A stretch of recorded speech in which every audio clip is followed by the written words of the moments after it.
Good morning, Pastor Mark Parsons from the Mayville and Whitville United Methodist Churches. Just wanted to thank you all for your continued support financially for all the work we're doing, and to remind you to go to the mayvilleumc.com, and that's where you can hear the sermons. There's a place to tithe there, and thank you for those that continue to send in checks. Just wanted to remind you or tell you that we have something new. We have a Sunday check-in. It's a little button on our webpage right after the sermon buttons, and it's a series of questions. Takes 3 to 7 minutes, something like that. And we just would love to have you check in, and that would kind of give us an assessment of how our church is doing, and it would help us as we plan for the future. So thank you for those that would be able to just take a little time right after the sermon and to check that out. I want to talk today about the desert. And the crazy question, do we need the desert? I know you would rather say, I want dessert, and we do need dessert too, I understand. But I'm talking about the desert. 60% of Israel is desert.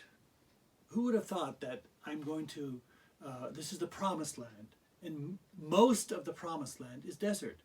There are some animals, there is some sand desert, but the desert in Israel primarily is rock desert. And it's a limestone and it's rock. This is a view from Masada, from the top of Masada. This is viewing from the Judean wilderness, looking down all the way into the Rift Valley where the Dead Sea is. But as you look through, you can just see rocks and desert and gullies that water has dug, because when it rains, there's nothing to stop the rain. There's no plants or vegetation to absorb it. If you can see right here, there's a little square. This is a International Historic Land Site. It is where the Roman army pitched its camp as they were trying to defeat Masada, this fortress that they had built in the middle of a desert. And the Roman troops were there for 3 years as they built, actually using Jewish people to build a huge land bridge to conquer this particular fortress. Desert, desert, desert.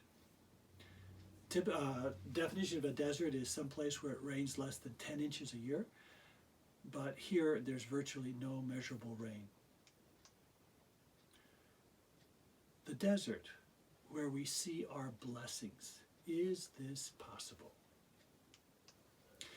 Abraham was 65 years old when God called him from Basra in Iraq, a rich city, and he's going to leave. He's going to leave Basra, and he's going to go all the way across to the southern part of Turkey, and then he's going to come down. It's following the Fertile Crescent all the way down to the Promised Land. God had promised him as a 65-year-old man that God would provide through his wife Sarah a child. He had to wait until he was 100, 35 years old. He was waiting and waiting and waiting. It's interesting, Jesus tells us, read with me, if you then, though you are evil, know how to give good gifts to your children, how much more will your Father in heaven give good gifts to those who ask him? Isn't it interesting? God is eager and loves to give good gifts. But God, who is eager and loves to give good gifts, asked Abraham to wait for 35 years.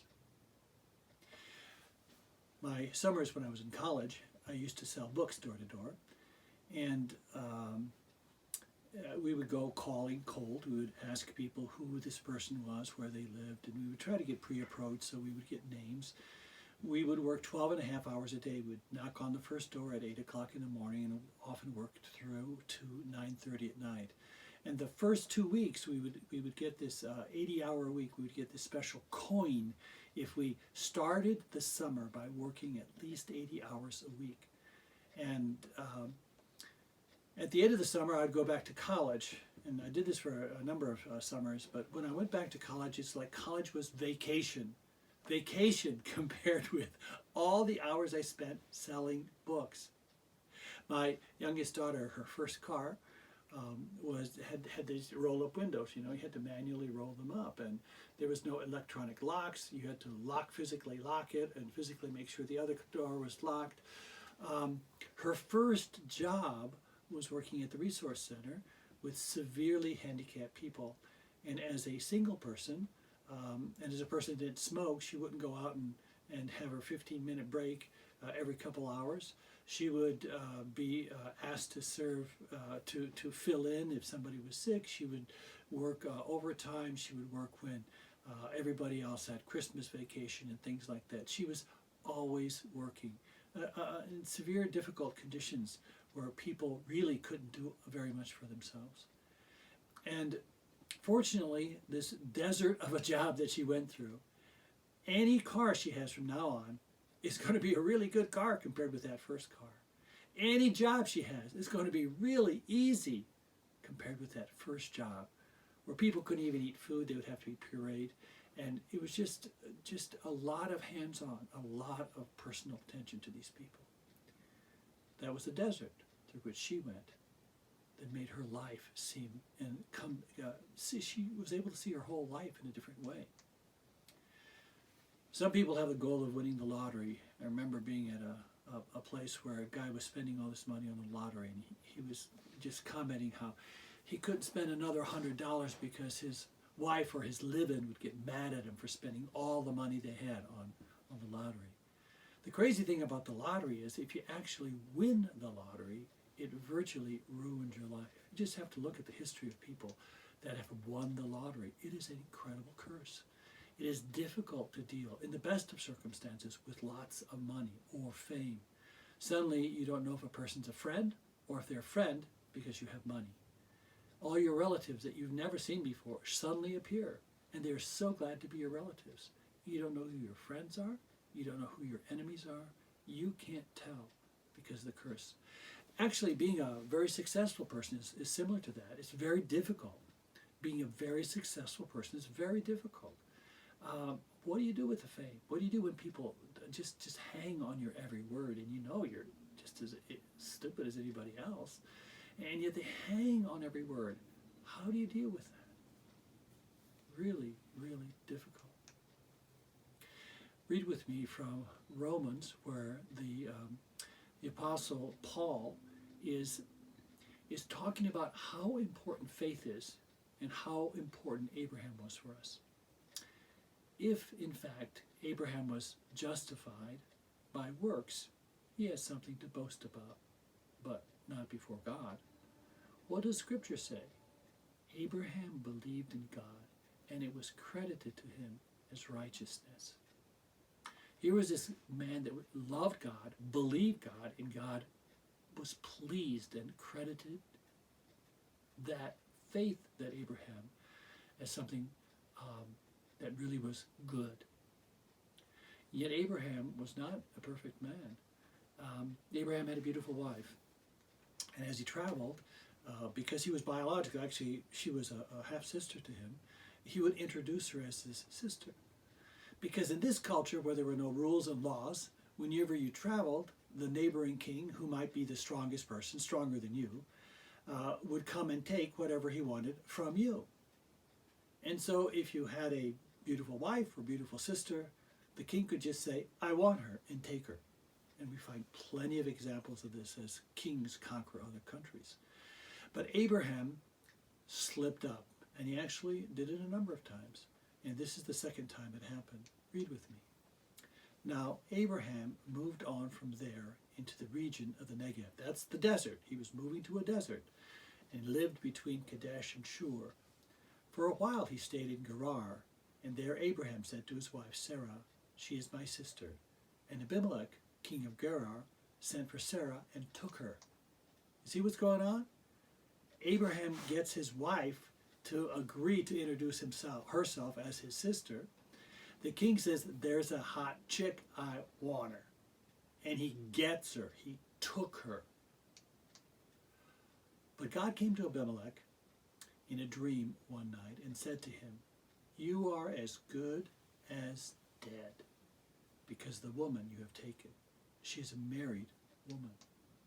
Now Abimelech had not gone near her, so he said, "Lord, will you destroy an innocent nation? Did he not say to me," speaking of Abraham, "She is my sister, and didn't she also say, he is my brother? I have done this with a clear conscience and clean hands." And so here's this Oriental despot that has just stolen this man's, what he thought, sister, saying, "Oh, wait, I'm not that bad. I didn't have any sexual relationships with her. Surely, God, you will see that I wasn't and didn't have evil intentions." See, this was a failure, really not on Abimelech's, any more than an Oriental despot. He's just acting like an Oriental despot. But the failure is really on Abraham's part, because here was Abraham, the man that trusted God, unable to trust God, scared to death that his life would be on the line. But the good news is the grace of God, and God takes care of Abraham. The grace of God. This is so comforting. When I'm in the desert and I fall on my face and the things are too hard and I can't survive, I count on the grace of God. I count on the grace of God to uphold me. Crazy picture is a woman on a fence, and you can't tell if she's trying to get on or trying to get off. There are clouds in the air and clouds covering her, and it's kind of a confusion. You can't really read what she's trying to do. And I think this is what happened to us in our culture. We went to sleep one night and we woke up and our culture had changed. Well, we knew our culture. Many of the things of our culture are unwritten rules.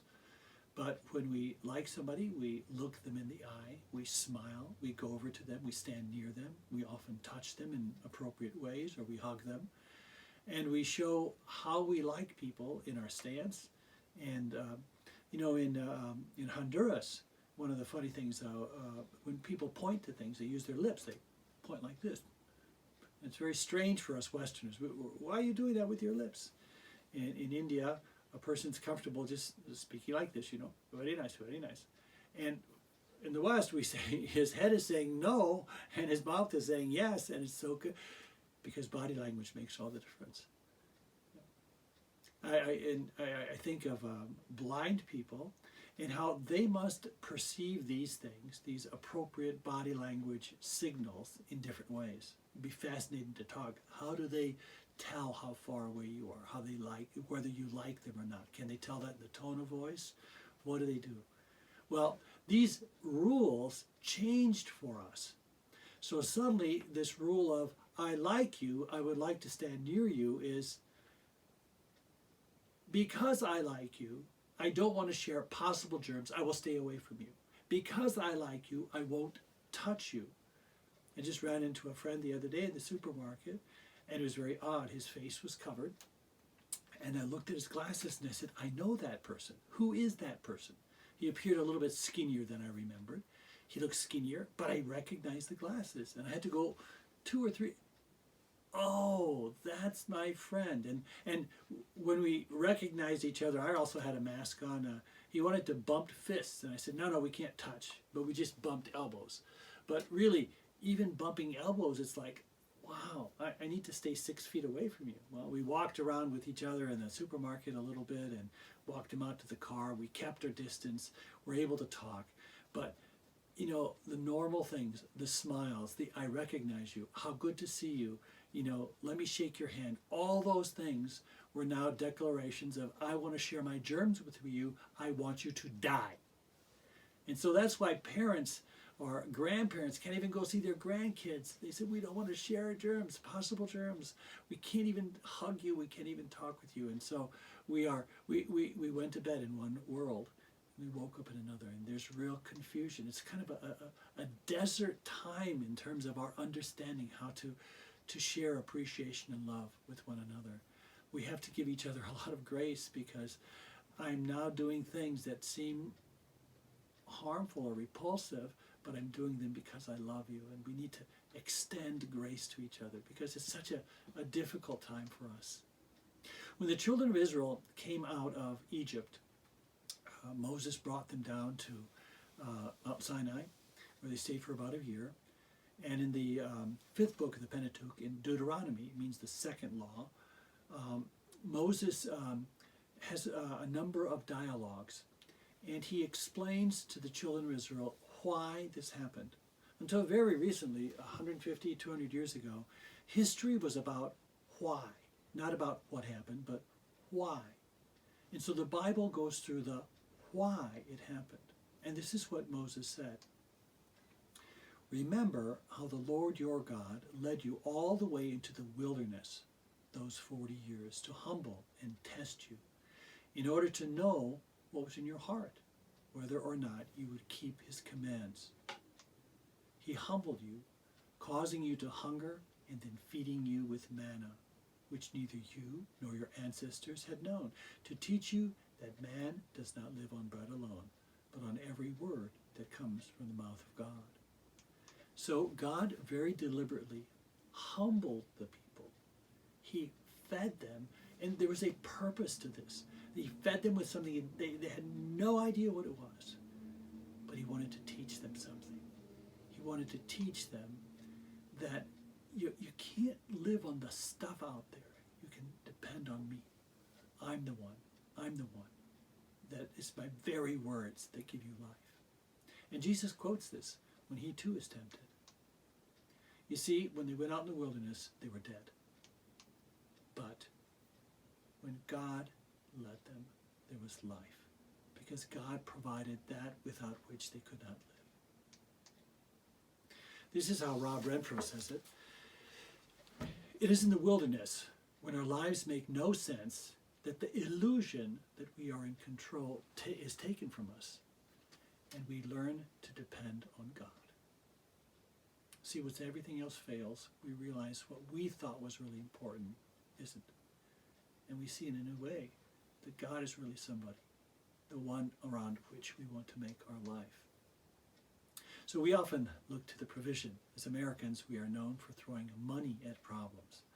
We don't have time, we don't have the energy. We will say a quick prayer and throw money to provide the answer. But what was important, Moses said, wasn't the provision, miraculous and wonderful though it was, but what was important was the provider. Who was the one that gave us food to eat? Who was the one that took care of us? Who was the one in the wilderness that we had to trust on? So the desert, where we see with new eyes what our blessing is, where we see what we really depend upon, where we see what's really worth building our life on. And so this is kind of a welcome to the world of thanksgiving and wonder. Our world has changed so much. There are people that complain about the income gap in America. They say there's these one percenters that make all this money, and compared to them, we just don't make any money at all.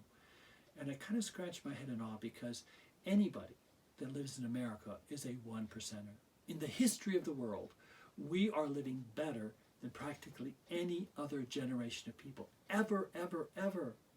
Even the richest person 100 years ago, Carnegie, somebody that made all these railroads and was just a billionaire. If his kid got sick, kid may well die. Today our kid gets sick, he gets penicillin, bang, he's back again. We have better medicine. This is unheard of in the history of the world. We have flush toilets. We have running water. We have electricity. Women have control over their bodies and their reproductive choices like never, ever in the history of this world. We have changed the world. People don't, the poverty rate is dropping at such an incredible rate that it's never ever in the history of the world it's happened this way. And we can look at this and say, yay, technology. Yay, smart people. Or we can say, God is working in this world. God has been blessing us. And as Americans, we are incredibly blessed. Put our God glasses on, and let's start to see God acting in all kinds of ways. See, because it's in the desert, when we know we can't make it, that we discover to our delight and joy that God is the one that's been sustaining us all along. Hannah is going to lead us in our time of prayer. She's one of our youth from our Mayville Church. Would you bow together with me? Heavenly Father, thank you for this day and for life in this chaotic time. I know a lot of us are finding ourselves with a wide range of emotions with everything that is going on in our world right now. We're afraid, we're stressed, we're anxious, and we're overwhelmed and exhausted by all of the unknowns. Whether there are financial issues, the fear that our immune systems might not be strong enough to take on the virus, or we really just want to see our friends and families. We find ourselves just wanting to get back to the normalcy we had before all of this craziness started. But I think you're trying to use this time to slow us down, to take our eyes off of the alarming media and statistics, and to create new normals for us. Just as Psalm 46 verse 10 says, "Be still and know that I am God." I believe wholeheartedly that you are telling us to do just that right now, to slow down, to be still, and to know who you truly are, to trust in you and know that no matter what our circumstances or feelings, you are in control, that you're with us and for us.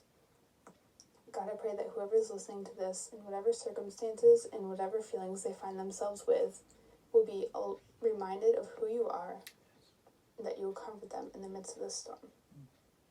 I pray for those on the front lines of this battle, the healthcare and grocery workers, the mailmen, and many more, along with their families. I pray for those families who have experienced loss and hardship in this time, and that you would comfort them and be with them. God, we know how powerful you are, and we ask that day by day, as we continue to navigate these feelings of uncertainty, that you will remind us to be still and know that you are God. In Jesus' name we pray. Amen. Amen. Thank you so much for joining us, and I just want to remind you that you can contact us through mayvilleumc.com, and please take the quick survey. We'd really appreciate it. God bless. Bye-bye.